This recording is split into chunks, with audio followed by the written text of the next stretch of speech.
Hello rise আপোনালোক সবাৰ শ্ৰীচৰণত মই এভাগী সেৱা জনাইছোঁ।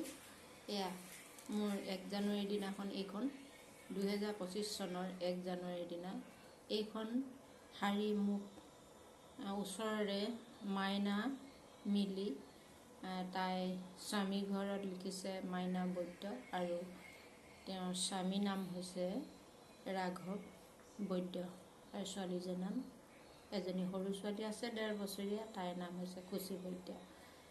তাই মোক এইখন ৰাজস্থানৰ পৰা মানুহজনে ৰাজস্থানৰ পৰা এইখন শাৰী মোক দিছে 1 জানুৱাৰীৰ দিনাখন। আপোনালোকে কমেণ্টত জনাব কেনেকুৱা লাগিছে। আচলটো এনেকুৱা ধৰণৰ আছে, এয়া এটা ফুল এইপাহ আৰু এইটো চাইড এনেকৈ, তাৰপিছত এয়া এইখন শাৰীখন এখন শাৰী, এই শাৰীখন ৰাজস্থানৰ পৰা আনি দিছে। মই 2025 চনৰ 1 জানুৱাৰীৰ দিনাখন এইখন উপহাৰ পাইছোঁ, মোক মাইনাই দিছে। আচলতে তাই মোক অন্তৰেৰে ভাল পায়, গতিকেলৈ এই শাৰীখন মোক দিছে। মই অৱশ্যে কেতিয়াবা কিবা কিবি ভুল যদি কৰে নিজৰ ছোৱালীৰ দৰে কওঁ ওচৰৰ সকলোকে। মোৰ নিজৰ পুত্ৰ সন্তান দুটা আছে, সেই সন্তান দুটাক যি ধৰণেৰে মৰম কৰোঁ, ভুল কৰিলে মানে কিবা এটা কওঁ, ওচৰৰ ল'ৰা ছোৱালীবিলাককো ঠিক তেনেকৈয়ে কওঁ। মই কোনো আখেজ নাৰাখোঁ।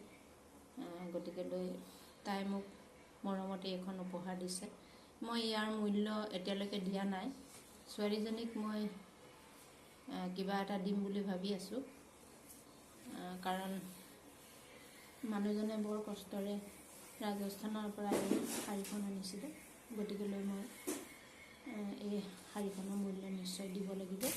গতিকেলৈ মই শাৰীখনৰ মূল্য দিম বুলি মই ভাবি আছোঁ, এতিয়ালৈকে দিয়া নাই, দিব লাগিব। সৰু ছোৱালীজনীকে মই দিম, ডাঙৰ তাহাঁত দুইজনকে মই দিব নোৱাৰিলোঁ। সৰু ছোৱালীজনীক কিবা এটা অৰ্থ মই দিম বুলি মই মনস্থ কৰি থৈছোঁ, দিব লাগিব। আৰু আপোনালোকে জনাবচোন এই শাৰীখন কেনেকুৱানো লাগিছে। মোৰ 2025 চনৰ 1 জানুৱাৰীৰ দিনাখন মই এইখন শাৰী মোক উপহাৰ দিছে। অৱশ্যে মই শাৰীখন 1 তাৰিখৰ দিনাখনে পাইছোঁ যে মোৰ মনটো ভালেই লাগিছে। আৰু মোৰ বেয়া লাগিছে কেলৈ, কোনোবাই যদি কিবা এটা উপহাৰ দিয়ে মোৰ বহুত দুখ লাগে। কেলৈ মই নাজানো, কাৰণ সৰুৰ পৰা কোনেও মোক উপহাৰ দিয়া নাই। এই উপহাৰ কেনেকুৱা লাগিছে আপোনালোকে মোক কমেণ্টত জনাব। ধন্যবাদ।